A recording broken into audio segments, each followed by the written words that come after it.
This is the future. I woke up at midnight to get a glass of water and then I decided to check my phone for any updates. It turns out that Digital Extremes emailed me that they just released the Veilbreaker update and had given me day one access on almost everything. Well, it's late, and decided to just boot up Warframe in the morning as I got no work for 2 weeks and I will have enough time to enjoy the Veilbreaker update. This was the biggest mistake of my life. It's just a pun, so don't take the expression too serious. If I did log in earlier, I would have witnessed the most convenient bug that the developer mistakenly put into the game. Earlier, Digital Extremes allowed players to transmute the best mods that are available in the Veilbreaker update, but sadly, it got patched and not working, so don't even dare to try it. These mods are called Archon mods, and they're based on long-standing Warframe upgrades with an added twist. These mods are designed explicitly for characters looking to specialize and experiment with late-game builds. They will also work particularly great in the Archon hunts themselves. Archon mods can be upgraded several times like any other mod in Warframe. These are the Archon mods and their stats at their maximum rank. There are 5 new Archon mods, and man, just by looking at them, I am regretting that I took sleep over Warframe. Just kidding. So, Archon Continuity gives plus 55% ability duration.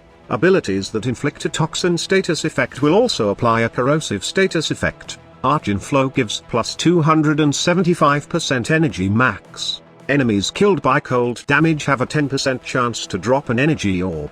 Cooldown is 10 seconds. Archon Intensify gives plus 30% ability strength. Restoring health with abilities grants plus 30% ability strength for 10 seconds. Archon Stretch gives plus 45% ability range. Abilities that deal electricity damage restore plus 2 energy, S over 5s. And lastly, Archon Vitality grants plus 440% health. Status effects from abilities that deal heat damage will be applied twice. Initially, you will think that these new Archon mods are made for Levos, the Alchemist Warframe. 4 of the Archon mods requirements are to proc status, and we all know that Levos can proc these types of status. Also, Archon Intensify will be great with Ophidian Bite as it allows you to restore health, activating the proc of the Archon mods in the process. It is truly great with Levos, but this doesn't mean you can't put this on other Warframes, and in fact, Levos may be the frame that can equip them all, but there are specific Warframes that can make specific Archon mods super busted, and let me give you some examples.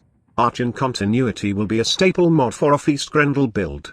Grendel's first, and probably most worthy ability does toxin damage when enemies are inside his belly. If toxin effects constantly proc with Feast inside the belly, then this would also proc corrosive, which allows to strip enemy armor fast, and allowing the toxin damage to increase its damage and kill the enemies faster. Most of Grendel's ability inflicts toxin procs, so it would be very good to use this new Archon mods in this Warframe, and I can't wait how insane it would be. Next, Archon Flow will be super good with Frost, giving the Warframe a chance to gain energy every time he kills an enemy with cold procs on it. While it only says 10% chance, but I bet that it's the initial value of the mod, and will be competitive once you increase its rank. It will also be good with Thermal Sunder, and it's great to know that this is a subsume ability which will make it good in almost all of your Warframes, with Arcane Energize, plus other things that has been added to the game to gain energy. I think we have no reason now to complain that we always burn our energy. One thing I'm curious is, will this be good with energy drain abilities such as Exalted Weapons? Just think of this, if we mod a Peacemaker Mesa with corrosive and cold, and somehow, we kill enemies with cold, then they drop energy, then it is safe to say that it will be a staple mod also for Mesa. For Archon Intensify, there are tons of health regen abilities in the game, and since this will probably be a replacement for Umbrella Intensify, I bet that it would be super useful for tank Warframes. Now, imagine how much power you can achieve with the Heat Chroma using Archon Intensify. However, I think it totally depends on you. If you want to sacrifice the extra amount of effective health that an Umbral set has to offer, definitely, it will all boil down to how you will min-max your build. In the case of Archon Stretch, electric-based Warframe will be static with this. It has the same plus with the normal Stretch, but it gives energy restore when you deal electric procs. Jaya will be very pleased with this new mod, and I'll have to add another former on her. However, the most busted build I can think of for this is Vault with a nuke discharge build. Those Elite Sanctuary Onslaught Vault will be very pleased of this, as every time they cast their ability, they will regain energy. Think of it as using Xenuric but not actually using Xenuric. You can restore energy while casting your electric abilities, and don't need to use your operator.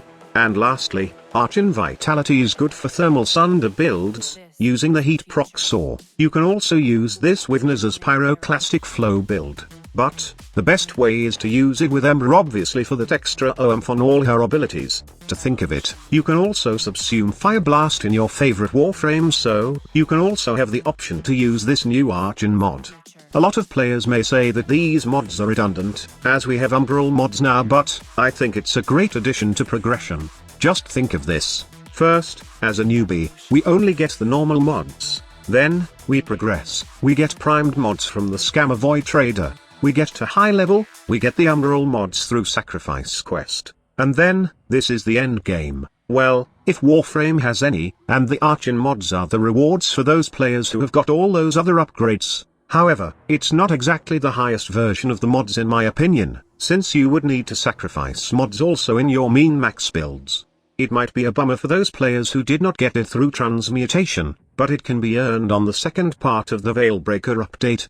These mods can be earned via Ghal's Garrison. You will unlock this faction after completing the Veilbreaker quest. This garrison will act as a syndicate, and they can be leveled up via weekly garrison assignments. Completing these garrison assignments will earn you a new currency called stock. You can then use stock to purchase Archon mods and use them to give your Warframe an edge during Archon hunts. So, I suggest you just enjoy the things available right now, and try out the things I have suggested on this video later. Thank you so much for watching.